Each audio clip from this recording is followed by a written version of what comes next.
I don't like being called a fool. I've been called a fool. I've been called a bunch of other things as well. I'm sure that a number of us have been called a number of things in our lives. But today we hear about some fools in the scriptures. And there's actually even a tradition in the church called being a holy fool or a fool for Christ. Has anybody ever heard of being a fool for Christ?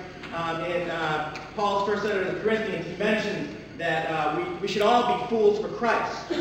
I want to tell you about this one specific fool for Christ, and his name was Basil the Blessed, fool for Christ.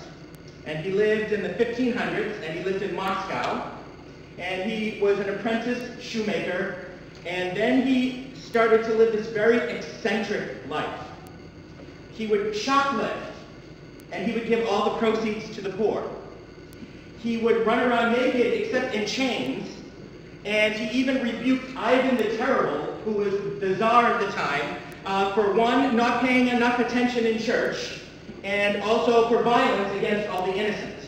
And so now I'm not actually encouraging you to run around naked in chains or shoplift and give all the proceeds to the poor. If God calls you to do that, talk to me first. We'll check your medication levels, and then, God does whatever God wants to do.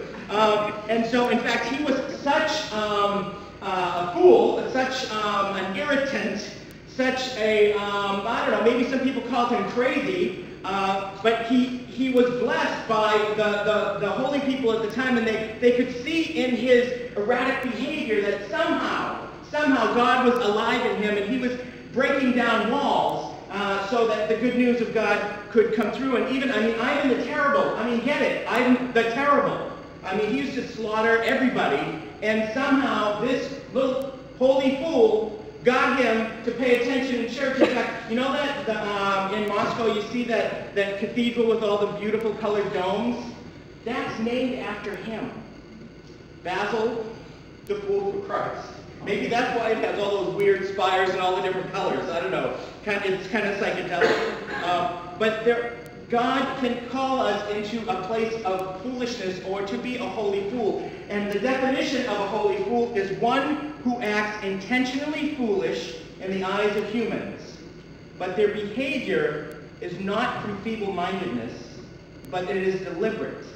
It's irritating, and it can even be provocative. And that's what Basil did. And I believe that that's what God calls some of us to do as well. As we hear in the first reading, we have two great stories today. We have the story of Saul, who eventually becomes Paul. And we hear that he's furious at all these Christians because they're breaking all the rules. They're not paying attention to the traditions. And he gets permission from the high priest in Jerusalem to go out and arrest as many Christians as he can find and bring them back and have them killed. So he leaves from Jerusalem on his way to Damascus, and all of a sudden there's this light flash from heaven. And he gets knocked to the ground, and he must have felt like an idiot. He must have felt like a fool. All of a sudden, he gets knocked to the ground by this light, and hears this voice, which is Jesus saying, "Why are you persecuting me?"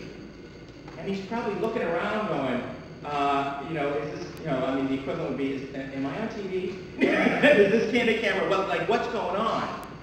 He must have felt kind of foolish.